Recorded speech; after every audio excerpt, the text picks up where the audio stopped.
But in the book of Matthew, the 24th chapter, we're going to skip about and talk about the end times.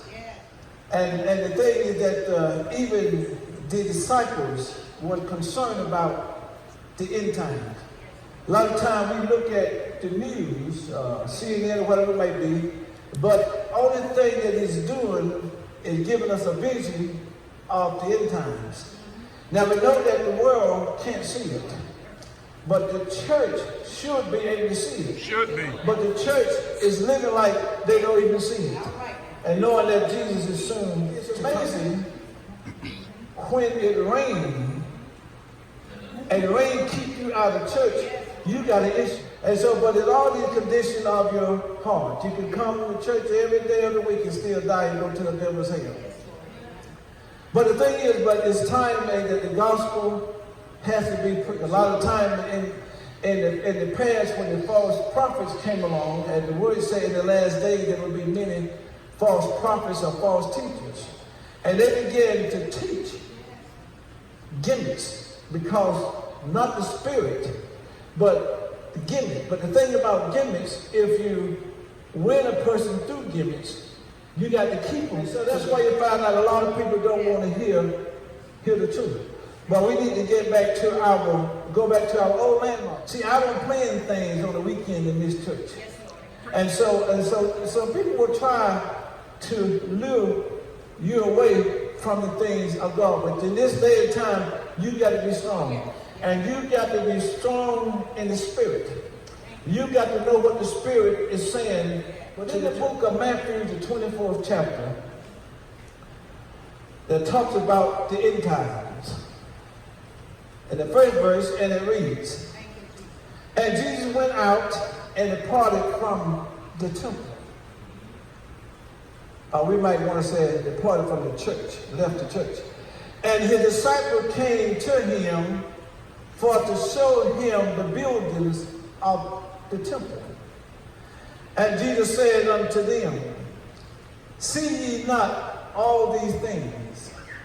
Verily I say unto you, there shall not be left one stone upon another that shall not be torn down. Many shall come in my name, saying that I am Christ, I am an apostle, I am an evangelist, I am a teacher, I'm this and I'm that, and shall deceive many.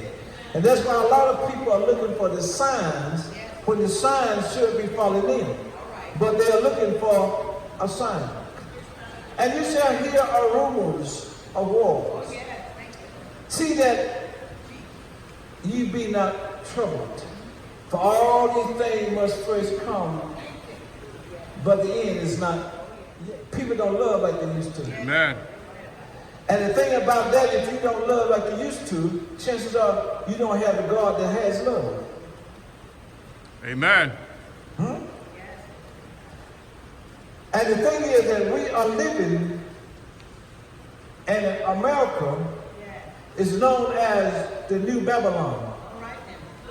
And we are living like we are in Sodom and Gomorrah. Amen. And nobody is saying nothing.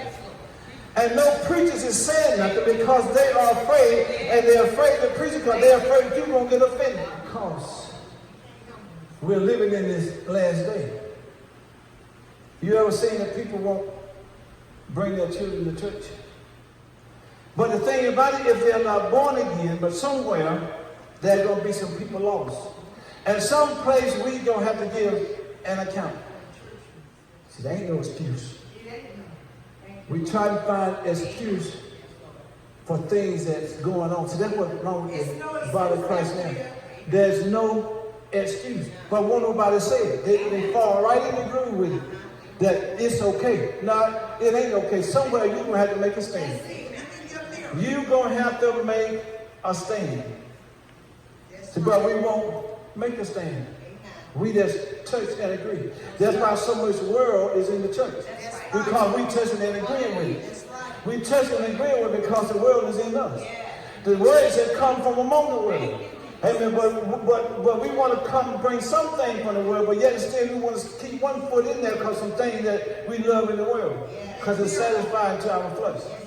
But come from among them and separate yourself. It's time now that the body of Christ needs to hear the truth.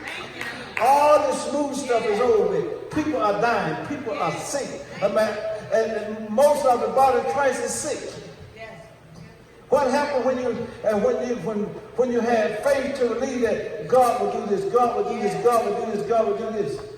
But now we don't depend on God no more. We depend on letting you know that there's a time that we need to stay in prayer.